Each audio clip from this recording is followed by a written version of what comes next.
याच्या आधी तुम्ही कधी प्रयोग केलाय? नाही केला. ठीक आहे, आज आपण प्रयोगाला सुरुवात करूया. प्रयोग बघा, ही काय घेतलीये? ही बाटली आहे पाण्याची. आहे रुद्रा? हा, रुद्राच्या पण लक्षात यायला लागले हळूहळू, आहे की नाही? रुद्रा म्हणला की माझ्या पण आता हळूहळू काय झाले ध्यानात आले ना रुद्राच्या. बघा काय करणार तुम्ही, एक बाटली घेणार रिकामी. कसली? रिकामी बाटली घ्यायची. याला अर्धी कट करायची. वर असा निमुळता भाग आहे की नाही याचा, ही अर्धी कट करायची. अर्धी कट केल्यानंतर याला 4 छिद्र पाडायचे. काय करायचे अमृता?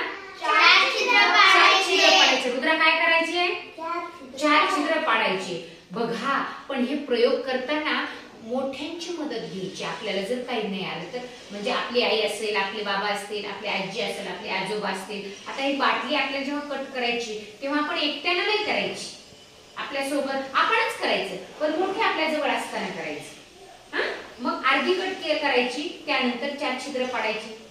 बघा या पेनामध्ये काय असते रे? कांडी असते की नाही?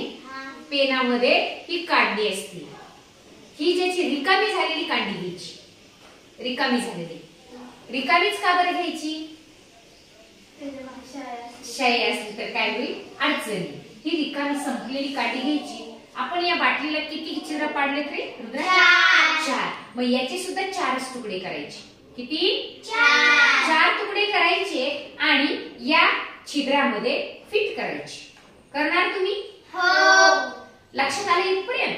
आता बघा, फिट केल्यानंतर मग या आपला वरचा भाग काय असणार आहे? बाटलीचा काय केलेला आहे? आधीच आपण कापलेला आहे, कट केलेला आहे, हो की नाही? मग आता याच्यामध्ये आपण आता पाणी टाकणार आहे. बाटलीमध्ये काय करणार आहे?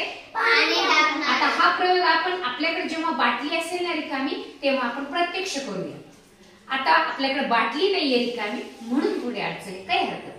आता आपण काय करणार आहे? छिद्र पाडले 4 या कांडीमधले, त्या छिद्रामध्ये 4 तुकडे लावले. आपण याच्यात काय ओतणार आहेत आता? पाणी. काय ओतणार आहे? पाणी. काय होईल बरं? पाणी गळणार आहे. एकाच नळीतून गळेल का चारीकडून गळेल? चारीकडून पण पाणी बाहेर पडणार आहे. काय होणार आहे मग? आता यावरून आपल्याला काय शिकायला मिळेल बरं? एका ठिकाणी पाणी बाटलीमध्ये टाकले, एका ठिकाणी साठवलेलं हे पाणी वेगवेगळ्या नळ्याच्या मधून, या नळीमधून काय झाले? वाटल्या गेलं. कुठून? वेगवेगळ्या नळीमधून वाटल्या गेलं. बरोबर आहे? म्हणजे चारीकडून समान पाणी पडणार आहे. मग आता हा छान असा हा प्रयोग तुम्ही घरी करायचा आहे. कोण करणार? छान. रुद्र आपला लहान आहे, अजून पहिलीत पण नाही, पण तो पण तुम्हाला मदत करणार आहे करण्यासाठी. तुमच्या कुणाच्या घराजवळ राहतो रुद्रा? कुणाच्या घराजवळ? तुझ्या जवळ राहतो ना, मग तिच्या जवळ जायचं. तू ती कशी दीदी प्रयोग करते ती. आता तुम्ही प्रयोग करायचा आणि आपल्या शाळेच्या ग्रुपवरती छान हा प्रयोग करताना टाकायचा. शेवटी मी जसं सांगितलं की यावरून आपल्याला काय समजलं? पाणी एका ठिकाणी साठवलेलं पाणी या नळाचा वापर करून निरनिराळ्या ठिकाणी वाटता येतं, हे आपण शिकलो. इथपर्यंत तुम्ही प्रयोग करून आपल्या पाटेगाव शाळेच्या ग्रुपवरती पडलाच पाहिजे हा छानसा प्रयोग.